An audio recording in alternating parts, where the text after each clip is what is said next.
Assalamualaikum warahmatullahi wabarakatuh. Yang saya hormati Bapak Ibnu Mutakin selaku dosen mata kuliah Ekonomi Makro Islam, serta teman-teman yang saya banggakan. Kami dari kelompok 12 akan mempresentasikan hasil diskusi kami yang bertemakan tentang peranan zakat dalam perekonomian, efek multiplier zakat, analisis pendapatan nasional, konsumsi agregat dalam ekonomi Islam, efek zakat terhadap investasi. Sebelum itu, saya akan memperkenalkan anggota kelompok 12 yang beranggotakan 2. Yang pertama, saya sendiri, Muhammad Aslam Hikmawan selaku moderator serta penyaji pertama. Yang kedua, Muhammad Ja'farun selaku penyaji kedua. Saya di sini menjelaskan tentang materi yang pertama, yaitu tentang peran zakat terhadap perekonomian umat Islam. Zakat adalah faktor yang terbesar untuk memerangi kefakiran yang menjadi sumber segala rupa malapetaka, baik perseorangan maupun masyarakat. Zakat dimaksudkan untuk menanggulangi kemelaratan secara tuntas. Dengan peningkatan kesejahteraan secara merata pada anggota masyarakat, baik orang yang mengeluarkannya, Allah akan mengampuni dosanya, mengangkat derajatnya, memperbanyak kebijakan-kebijakannya, dan menyembuhkannya dari sifat kikir, rakus, egois, dan kapitalis.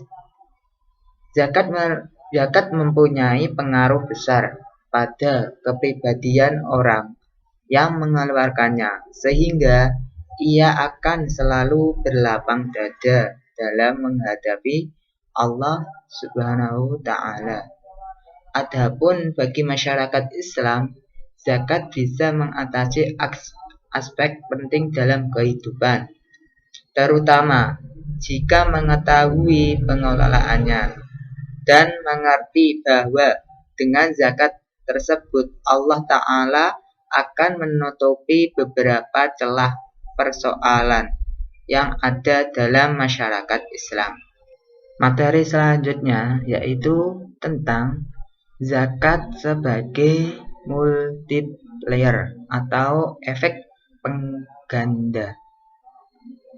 Menurut Islam atau Suprayitna 2009, anugerah Allah adalah milik semua manusia, sehingga suasana yang menyebabkan di antara anugerah-anugerah itu berada di tangan orang-orang tertentu.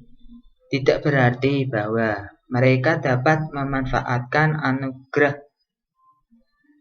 anugerah itu untuk mereka sendiri. Seseorang yang memiliki harta berlebih harus selalu ingat bahwa harta tersebut hanya titipan dari Allah, sehingga ada hak-hak yang harus diberikan kepada yang berhak menerima atau mustahik. Allah berfirman dalam Al-Quran surat Al-Baqarah ayat 261 yang artinya, perumpamaan atau nafkah yang dikeluarkan oleh orang-orang yang menafkahkan hartanya di jalan Allah adalah serupa dengan sebutir benih yang menumbuhkan 7 bulir. Pada tiap bulir 100 biji. Allah melipat gandakan atau ganjaran bagi siapa yang Dia kehendaki, dan Allah Maha luas atau karunia-Nya lagi Maha mengetahui.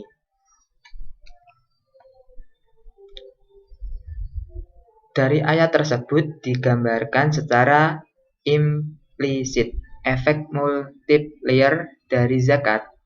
Pelaksanaan ibadah zakat bila dilakukan secara sistematis dan terorganisasi akan mampu memberikan efek gandaan yang tidak sedikit terhadap peningkatan pendapatan nasional suatu negara dikarenakan percepatan sirkulasi uang yang terjadi dalam perekonomian.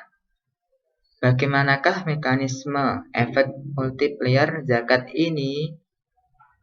Zakat dalam bentuk bantuan konsumtif yang diberikan kepada mustahik akan meningkatkan pendapatan mustahik, yang berarti daya beli mustahik tersebut atas suatu produk yang menjadi kebutuhannya akan meningkat pula. Peningkatan daya beli atas suatu produk ini akan berimbas pada peningkatan produksi perusahaan. Imbas dari peningkatan produksi adalah penambahan kapasitas produksi, yang hal ini berarti perusahaan akan menyerap tenaga kerja lebih banyak. Hal ini berarti tingkat pengangguran akan semakin berkurang. Semakin itu, di sisi lain, peningkatan produksi akan berakibat pada meningkatnya pajak yang dibayarkan kepada negara, baik pajak perusahaan, pajak pertambahan nilai, maupun pajak penghasilan. Untuk materi selanjutnya yaitu mengenai analisis zakat terhadap pendapatan nasional.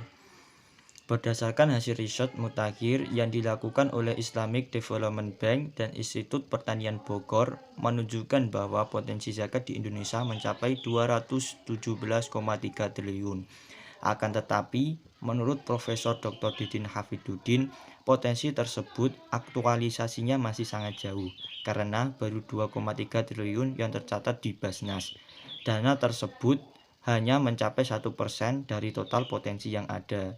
Dan menurut Didin Hafidudin, pada prinsipnya Basnas tidak menuntut semua dana zakat ditarik ke pusat. Namun prinsipnya zakat yang terkumpul dan penyalurannya ke warga di daerah masing-masing dilaporkan ke Basnas, sehingga zakat dikelola secara profesional, tepat sasaran, dan dapat menjadi solusi permasalahan umat. Selanjutnya yaitu konsumsi agregat dalam Islam. Zakat merupakan salah satu bagian dari rukun Islam dan juga merupakan salah satu ciri dari sistem ekonomi Islam dalam membangun perekonomian umat. Tujuan utama dari zakat adalah mencapai keadilan sosial dan ekonomi.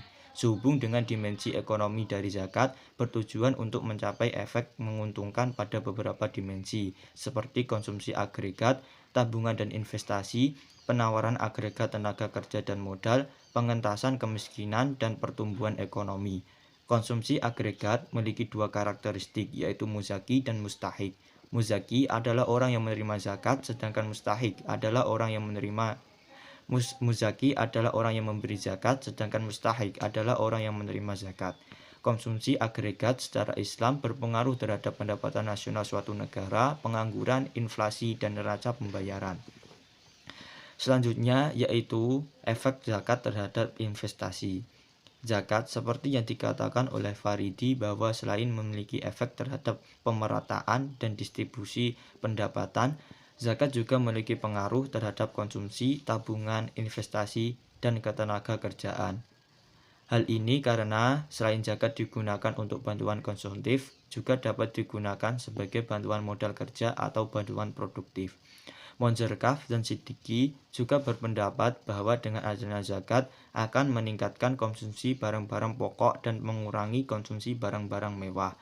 Peningkatan konsumsi barang-barang pokok tersebut akan terus meningkat seiring meningkatnya taraf hidup masyarakat penerima zakat. Akibatnya akan memiliki dampak secara simultan terhadap peningkatan pendapatan, tabungan, investasi, dan ketenaga kerjaan. Terima kasih.